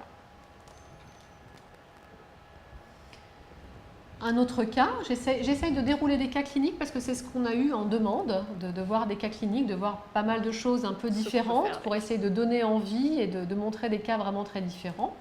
Recréer de la place pour poser un implant, on a tous des cas comme ça.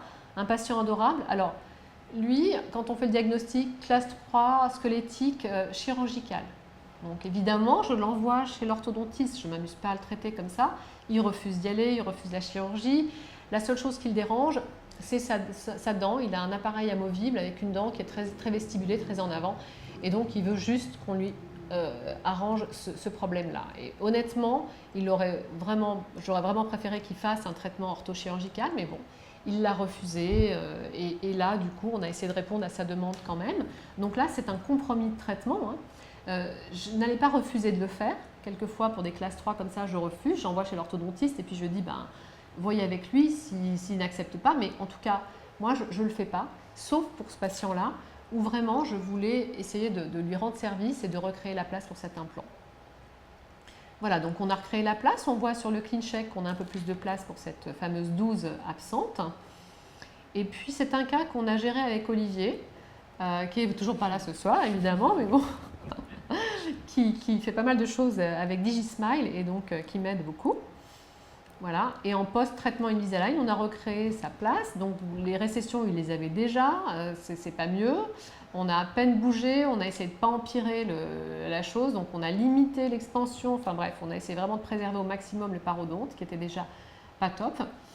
Et on est arrivé, bon, alors ça c'est un petit clin d'œil avec le patient. Et voilà, on a fait une chirurgie guidée.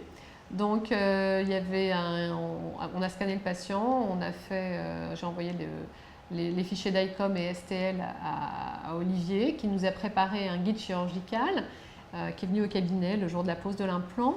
Et l'implant a été posé, d'ailleurs, on a fait le punch même avec un laser, là pour ceux qui le reconnaissent. L'implant a été posé, on a fait une mise en esthétique immédiate, puisque les dents provisoires étaient déjà prêtes. Donc voilà le résultat avec juste la pose de la provisoire. Ensuite, une fois que la provisoire est posée, il faut quand même préparer le profil d'émergence, hein, parce que le punch, ça ne suffit pas. Donc, on va travailler sur la provisoire en réinjectant du composite flow de manière assez régulière. Et puis, on arrive à avoir un berceau gingival qui est quand même plus acceptable. Et voilà le résultat final après la restauration. Voilà. Donc, le patient est enchanté. Il n'a plus son appareil amovible. Il part pour la Légion étrangère avec une dent fixe. Voilà.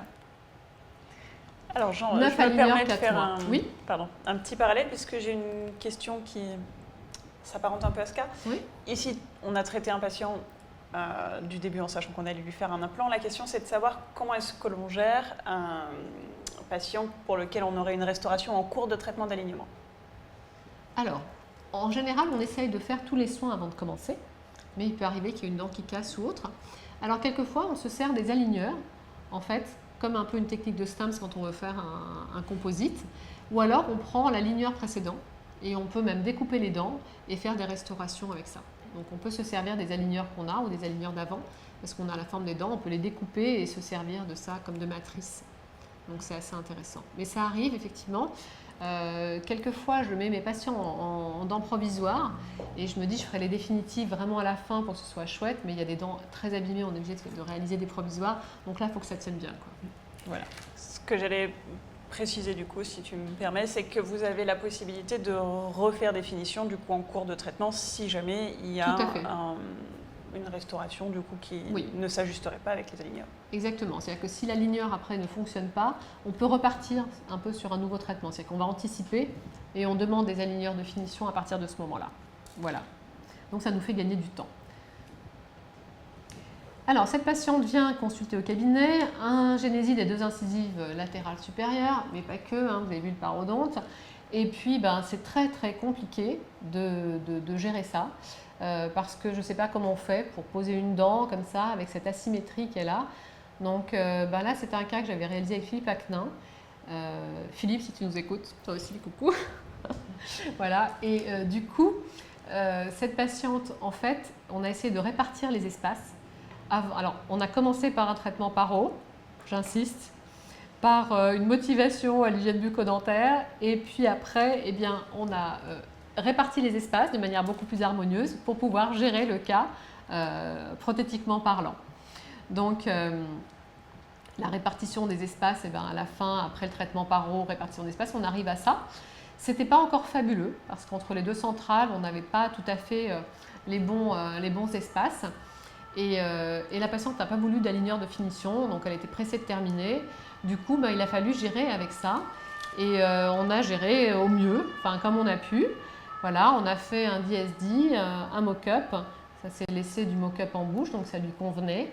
On a juste la 21 qui est un poil plus large que la 11, mais c'était très très difficile de faire autrement pour des raisons occlusales, entre autres. Et voilà le résultat avant-après. Donc, c'est plus la même patiente, quoi.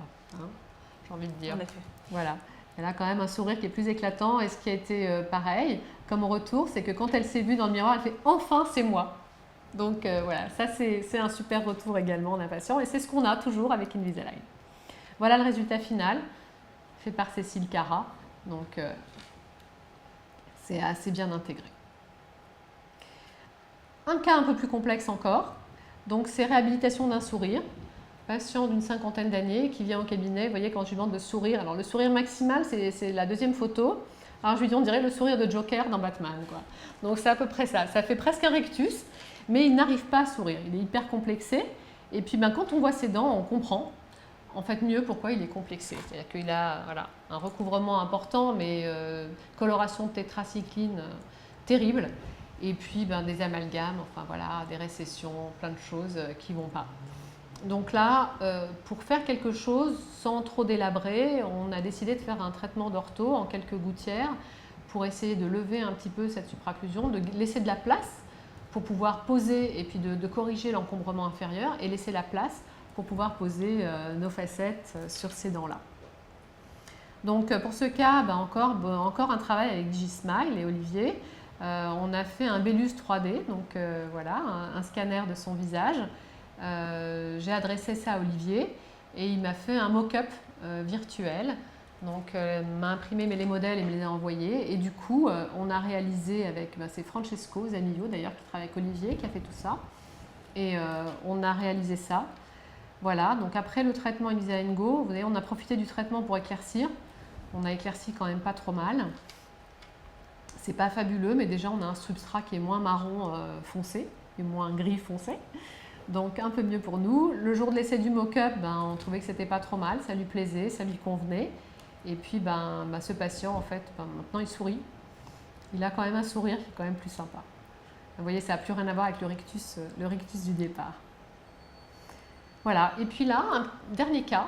J'ai essayé de balayer un petit peu tout ce qu'on peut faire. Ce dernier cas, c'est une patiente qui est venue.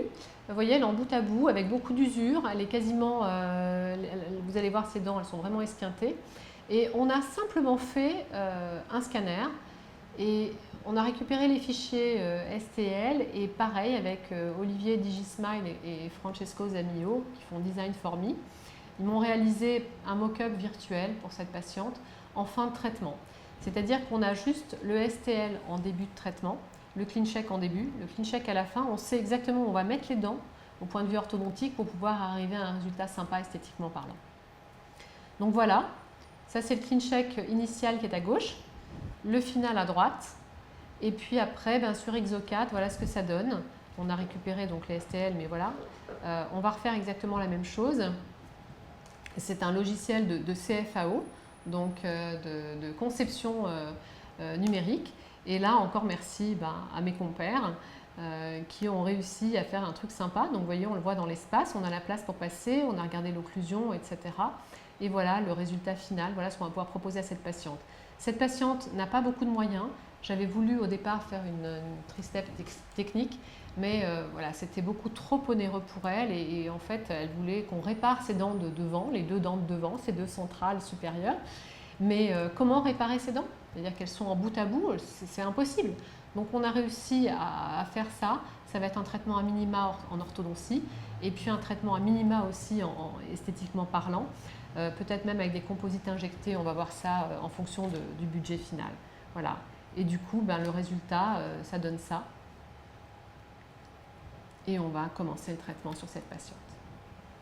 Voilà, donc j'ai essayé de balayer un petit peu tout ce qu'on pouvait faire avec Invisalign en parlant de cas très simples jusqu'à des cas de réhabilitation beaucoup plus complexes. Alors voilà, quelquefois on a d'autres cas. J'en avais un qui était très très chouette, mais par respect pour ma patiente parce qu'elle est, voilà, elle n'est pas très en forme en ce moment, je ne voulais pas montrer son cas.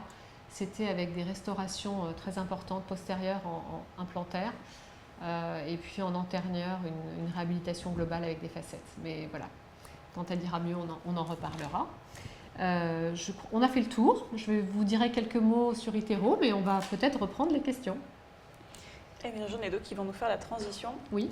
La première, c'est de savoir s'il est possible d'être en contact avec un orthodontiste conseil pendant le traitement. Alors, personnellement, j'ai la chance d'avoir des orthos que je connais bien, sympas autour de moi, et c'est mon orthodontiste qui m'a formée et qui a été un peu mon mentor, et je sais que si j'ai besoin de lui poser des questions sur un cas, il va me répondre. Mais dans la formation, dans le cursus Align, vous avez un mentorat justement. Le cursus est en train de changer pour 2021. Donc il y a la formation sur place, en présentiel, qui dure 8 heures. Mais avant la formation en présentiel, vous avez un webinaire qui dure à peu près 1h30 avant de commencer tout ça. Et puis après, il y a un parcours, encore une fois, avec des webinaires spécifiques et avec un mentorat où on va étudier vos cas. Donc, où on peut étudier des cas cliniques comme ça ensemble. Voilà, c'est un groupe et un formateur, un speaker. Je suis speakerine pour Invisalign, mais on est nombreux à le faire. Enfin, nombreux, non, pas si nombreux, je crois qu'on est une dizaine à le faire. Donc voilà, chacun va avoir des groupes et va être responsable de son groupe. Donc on va pouvoir suivre vos progrès. Ça, c'est la première chose. Mais la deuxième chose, c'est le service clinique. C'est-à-dire qu'au service clinique, vous avez des orthodontistes. Donc vous prenez un rendez-vous et vous vous faites aider par les orthodontistes du service clinique qui peuvent d'abord éviter que vous fassiez des boulettes, qui vont vous aider parce qu'ils ont vraiment l'habitude. Quelquefois, quand vous avez un milieu qui est décalé, eh bien, il faut faire attention. Est-ce que c'est le milieu interincisif supérieur ou le milieu interincisif inférieur qui est décalé? Donc, vous voyez, c'est quelque chose de simple.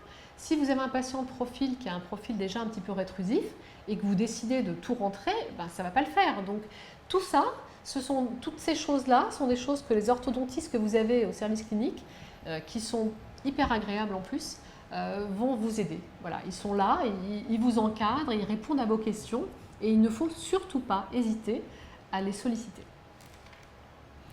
Voilà, ma deuxième question, c'est qui servira du coup de transition. Quant au tirage sur le silicone et à la précision du numérique, du coup, quoi préférer pour Invisalign? Alors, évidemment, bon, moi je ne peux pas prêcher pour ma paroisse, mais Itero, je faisais mes empreintes avant en PVS pour Invisalign parce que j'ai Itero depuis 2 ans seulement, donc je faisais mes empreintes en PVS. Alors, avec une technique de wash technique modifiée, justement, donc avec un film étirable et avec 2 ou 3 viscosités de PVS, vous arrivez à une empreinte qui est qualitative. C'était les empreintes, les techniques d'empreinte qu'on prend pour des facettes, etc. On n'a pas trop de tirage. Donc on met un putty, un lourd dans un porte-empreinte plastique, on met un film étirable dessus, on le met dans la bouche du patient, et puis on a les indentations qui sont là.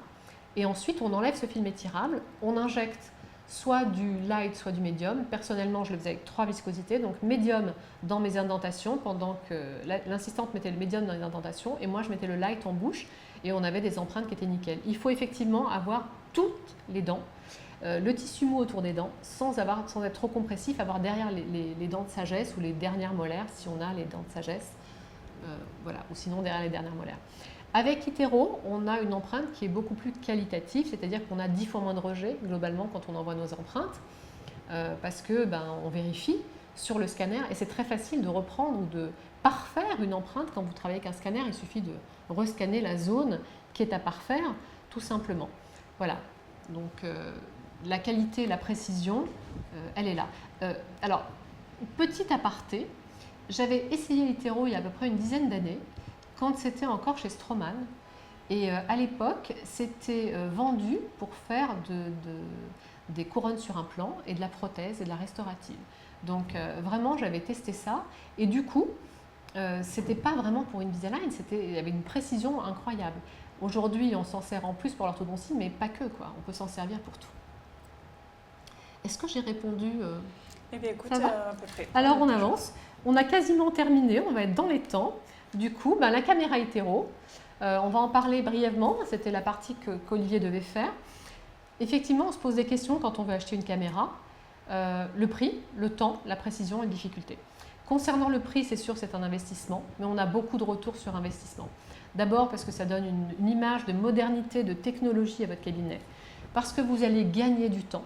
Tout simplement parce que vous allez pouvoir faire de la restaurative, par exemple, en un temps. Vous n'êtes pas obligé de prendre plusieurs empreintes. Vous pouvez réaliser, alors si vous faites des in-lecors par exemple, votre in-lecor, vos couronnes, vos stélites, vos appareils en une fois.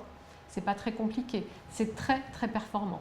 Ensuite, au niveau, en plus, vous allez avoir une diminution du temps passé, une diminution des coûts, parce que vous allez passer moins de temps au fauteuil, augmenter votre nombre de cas également, mais surtout avoir une augmentation du standard qualité. Parce que vous allez pouvoir valider vos préparations et si elles ne sont pas bonnes, les reprendre. Vous allez vraiment améliorer votre façon de travailler et puis quand on commence à rentrer un petit peu dans le digital, ça a son intérêt. En plus, c'est une interface assez simple, donc c'est facile de s'en servir. Le temps, un scanner haut et bas, 2 arcades complètes avec l'occlusion, moins de 5 minutes, avec un petit peu d'habitude. Aurélie, je crois que tu m'as dit que tu mettais 6 à 7 minutes de temps en temps, c'est ça ? Je ne suis pas habituée à travailler en bouche, docteur. Voilà. Mais sinon, moins de 5 minutes. Moins de 5 minutes. Autrement, donc ça c'est pour le temps, donc on gagne un gain de temps également. Quand vous mettez un alginate en bouche, il faut attendre. D'abord, il faut le spatuler. Ensuite, il faut le mettre en bouche. Il faut attendre qu'il prenne. Il faut l'enlever, etc., etc. Donc voilà, tout ça, ça a du temps. La précision, on en a déjà parlé. On a une précision qui est juste géniale. Hein. C'est même quelquefois trop précis. Donc on demande à notre prothésiste de mettre un petit spacer quand on doit refaire des couronnes ou autre. Et puis les difficultés, il n'y en a pas trop, parce que pareil, il y a une courbe d'apprentissage, mais on est plutôt formé à ça et ça va relativement vite. Pour les geeks, c'est sympa, vous avez l'impression de jouer avec un joystick, donc voilà, c'est quand même assez agréable. Alors on a vu Itero. Itero pour Invisalign, on ne va pas y revenir. L'empreinte optique de départ, l'évaluation de traitement, la simulation de traitement, l'évaluation de progression, voilà, et puis même les empreintes pour les Vivera à la fin. Et puis en fait, dans un cabinet d'anatomie-pratique, si vous faites un peu d'Invisalign ou si vous faites même pas d'Invisalign, il y a des études qui ont montré qu'en fait, vous pouvez amortir votre scanner en 1 année à peu près. Voilà, donc ça peut être rentabilisé en 1 an. Ensuite, on va voir, donc là par exemple des scanners, on n'avait pas vu tout à l'heure, ça c'était l'état initial, l'état intermédiaire, état final, vous voyez, donc on en prend un petit peu comme ça et ça nous permet de vérifier, de voir un petit peu si ça a évolué et puis de montrer aux patients, parce que c'est toujours aussi très parlant de voir sa bouche en face. Ils ne voient jamais leur bouche comme ça, les patients, donc vous pouvez les scanner et puis leur montrer les défauts et vous allez voir que même pour plein de choses, c'est extrêmement parlant. On peut s'en servir en prothèse fixe. Donc pour des réalisations d'onlay, de bridge, de couronne, d'inlay-corps si vous voulez. À la photo de droite, Olivier me l'a envoyé. Donc avec ScanPost ou sans ScanPost, on a une précision qui est assez importante et même dans le puits de forage, donc ça a un intérêt. On peut s'en servir en prothèse amovible. Vous remarquerez quand même qu'on peut avoir une qualité au niveau des tissus mous. En plus, on n'a pas de compression de cette empreinte, donc ça a un intérêt majeur. Voilà. Que ce soit pour des stélites. J'ai même fait un complet avec. Il y a des cas où c'est très intéressant, c'est qu'on fait des scanners pré-traitement. Par exemple, pour un enregistrement de dimension verticale qu'on ne veut pas modifier sur un patient, on prend sa DV avec ses anciens appareils en bouche, on enlève les appareils, on rescanne et puis on arrive à garder cette dimension verticale. La machine va vous matcher la dimension verticale avec le reste dans votre temps de traitement. Ensuite, vous pouvez faire des complets du haut, des stellites, etc. Mais le complet du haut a été réalisé sur un patient. C'était génial et d'ailleurs on l'a même jamais revu pour des retouches parce qu'il dit en fait vous m'avez remis mes dents, c'est génial, j'ai rien senti, c'est agréable. Bon. Prothèse sur implant, on a vu tout à l'heure guides chirurgicaux, on peut faire sur un implant, 2 implants, un bridge sur implant, enfin des réhabilitations même beaucoup plus complexes. Et puis il y a 2 petites choses que je voudrais vous montrer que je trouve très intéressantes avec iTero, c'est l'outil Timelapse. C'est-à-dire que avec cet outil, on peut voir l'évolution. Là, ça peut être lors d'un traitement d'orthodontie, on va montrer à un patient qui fait une fixette, par exemple sur son diastème, qu'on est en train de fermer son diastème. Mais on peut également montrer à un patient qui a un problème de paro, de récession, et qui ne veut pas faire son traitement parodontal, et bien qu'en 6 mois ou en 1 an, ça a bougé.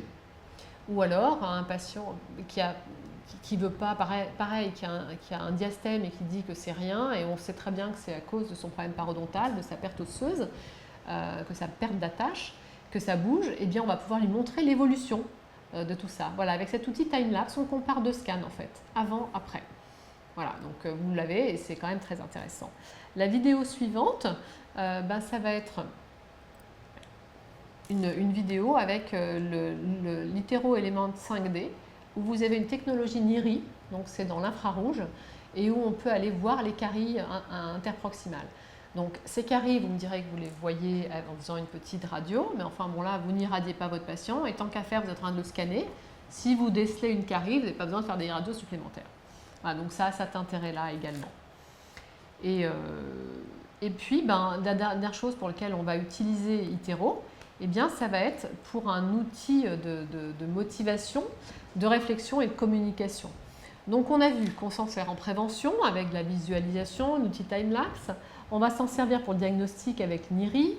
On s'en est servi, on peut s'en servir pour conserver les données, pour partager les données si on travaille avec des correspondants ou avec son prothésiste, pour partager une dimension verticale, tout ce qui est occlusal. On va avoir une réflexion commune quand on travaille nombreux sur un cas. On va pouvoir établir un plan de traitement, le présenter au patient. On va pouvoir augmenter l'acceptation des devis, parce que quand le patient voit tout ça, on augmente l'acceptation des devis. On va valider la qualité de nos préparations. Si on se plante sur l'ordi. On ne se plante pas sur le patient, donc ça c'est quand même intéressant aussi à voir.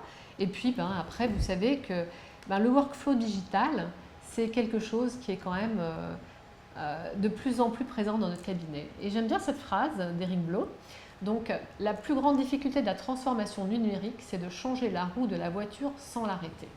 Alors, dans nos cabinets, alors à double titre, parce que dans nos cabinets, on a la chance de pouvoir faire cette transition numérique en l'intégrant dans notre exercice de façon progressive, sans arrêter la voiture, donc en restant dans la course, mais également parce que si on rate cette opportunité de transformation numérique, on va se retrouver à courir derrière la voiture sans jamais la rattraper et avec un écart qui continue à se creuser. Donc en fait, le futur, c'est aujourd'hui, le train du numérique, c'est maintenant. Et de grosses entreprises vont déposer le bilan parce qu'elles n'ont pas su justement monter dans ce train du numérique.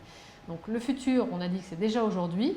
Il y a les photos, les vidéos, les réseaux sociaux, les empreintes optiques, Conbeam, STL, Dicom, imprimante 3D, usineuse, mock-up virtuel, scan facial, enfin guides chirurgicaux. Pléthore de choses qui nous emmènent vers le numérique petit à petit. Donc on peut commencer déjà à y aller. Et en travaillant avec le système de Line, vous allez voir que vous avez le système InVisalign, SmileView, Photo Uploader, InVisalign Virtual Appointment. Ce sont des rendez-vous que vous pouvez avoir en ligne sur votre IDS avec vos patients pour faire des vérifications de temps en temps. Eh bien, en post-Covid, je trouve ça plutôt pas mal. Parce que d'abord, on a peu de rendez-vous, on a une réduction des coûts au fauteuil, et puis on n'a pas d'urgence à gérer. On peut travailler et voir pas mal nos patients en dehors du fauteuil, et on sait que c'est le temps au fauteuil qui nous coûte cher en ce moment. et qui est compliqué. On sait qu'on a des aérosols qu'on voudrait bien éviter, qu'on ne veut pas contaminer les empreintes qu'on envoie à notre prothésiste. Et nos patients sont rassurés également quand on travaille comme ça. Donc, d'accord, c'est une rentabilité, c'est une augmentation de chiffre d'affaires et tout ce qu'on veut, mais en fait, nos patients sont surinformés. Ils arrivent au cabinet, ils ont entendu parler d'Invisalign. Il y a la mode des selfies, la mode des réseaux sociaux. Ils vous disent « Ah, mais j'ai vu ça sur Insta, docteur. » Ouais, ok, super. Et l'avantage pour les patients, c'est qu'on va les prendre en charge en globalité. Un patient que l'on ne diagnostique pas et qu'on ne traite pas, c'est une perte de chance. Donc il faut vraiment mettre le patient au cœur de notre exercice, et c'est ce qu'on fait. Et on va tout tourner autour du patient, le confort du patient, les résultats du patient, les résultats de traitement sur le patient, son occlusion, sa bonne hygiène bucco-dentaire. Et les patients qui ont des traitements d'orthodontie avec Invisalign ont l'habitude de se brosser les dents, parce qu'on est quand même assez drastique là-dessus. Et donc, à la fin des traitements, ils gardent ces bonnes habitudes. Donc voilà, on leur a transmis quelque chose et ils vous le disent tous. Voilà, donc cette prophylaxie, cette anticipation de problèmes paro, de problèmes occlusaux, le bien-être et la meilleure santé des patients, eh bien tout ça, on a leur gratitude et la gratitude des patients, et puis on a la gratification des praticiens. Voilà, et je crois que peut-être tu peux en parler, Aurélie, quand même. Puisque tu vis ça au quotidien, est-ce que tu as vu cet intérêt de gérer les traitements Invisalign comme ça avec ce process numérique? Oui, alors moi j'ai une expérience un petit peu biaisée, j'ai vécu l'effet waouh à la troisième personne avant de l'expérimenter sur moi-même. Mais c'est vrai que d'avoir connu ça de l'intérieur, et vraiment expérimenter le côté confortable. Et surtout, tu l'as expérimenté durant le confinement quand même. Aussi. Hein, voilà, où on faisait des petits rendez-vous virtuels pour vérifier que tout se passait bien, et puis surtout pour se faire des petits coucous aussi. C'est ça. Il y a une vraie relation agréable qui se crée avec le praticien au fur et à mesure qu'on voit le résultat sur soi. On est content de le partager avec son praticien. La relation qu'on a avec notre patient, c'est toujours une relation de confiance. Et pour créer une relation de confiance, eh bien d'abord, il faut créer un lien avec le patient et en l'écoutant. C'est-à-dire que quand il vient, vous créez ce lien et vous l'écoutez, hein, bien sûr. Vraiment, vous prenez en compte ce qu'il vous dit, vous l'entendez. Ensuite, vous pouvez converser avec lui. Et là, vous lui expliquez des choses. Et puis après, vous avez un patient qui peut être convaincu par ce que vous avez dit, auquel cas vous pouvez le traiter et puis lui faire les traitements idéaux. Ou alors vous avez un patient qui n'est pas très convaincu par ce que vous dites, qui n'est pas très réceptif, auquel cas vous faites ce que le patient veut. On n'oblige personne. Mais voilà, le patient reste au cœur de notre préoccupation au quotidien. Voilà, dernière slide, on a fini. Donc c'est un véritable parcours de formation et d'accompagnement, encore une fois. Je vais laisser peut-être Aurélie vous parler de cette dernière page. Oui, simplement ouvrir en disant qu'il y a quelques questions sur des précisions d'amplitude de mouvement, de tarifs, etc. qu'on a eu pendant la présentation, sur lesquelles on va peut-être pas revenir plus par rapport au timing, sans retenir tout le monde très tard, mais oui. Je pense qu'il y a beaucoup d'informations déjà que les gens pourront trouver sur le site. Vous l'avez à l'écran, invisalign-go.fr. Voilà, il y aura déjà beaucoup d'informations là-dessus pour ceux qui le souhaitent. Exactement. Et puis, sachez qu'en termes de mouvement, je crois par gouttière, on va bouger de 0,25 mm en termes de mouvement et puis 0,125 en ingression ou égression.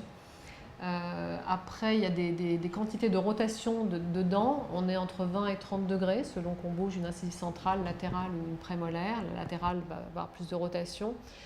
En termes de prix, un traitement Invisalign Go, si tu m'arrêtes si je me trompe, c'est 1129, je crois, c'est ça, pour les deux arcades.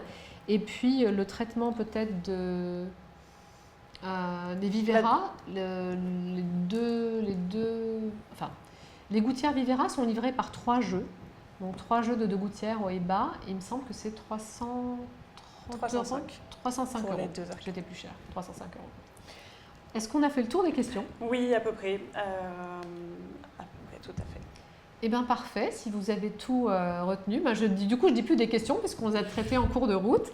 Merci en tout cas d'avoir été avec nous ce soir. C'était un véritable plaisir de partager cette expérience, encore une fois en toute humilité et avec beaucoup de passion. J'espère que vous l'avez ressenti. Si vous avez d'autres questions, n'hésitez pas à vous mettre sur le site ou alors à communiquer. Voilà, je pourrai répondre à d'autres questions si vous le souhaitez. Merci beaucoup. Excellente soirée à tous et à bientôt. Merci Aurélie. Merci Corinne. Juste une dernière information, vous aurez le replay du webinaire d'aujourd'hui disponible sur le site de Dental Espace. Voilà, oui. Et d'ailleurs, vous le recevrez également. Et l'équipe de Dental Espace qui a fait un super boulot et qui en plus nous a vachement bien accueillis. Oui, qu'on remercie on doit dire pour leur ça. accueil. Merci à vous en tout cas. Très belle soirée. Belle soirée, au revoir.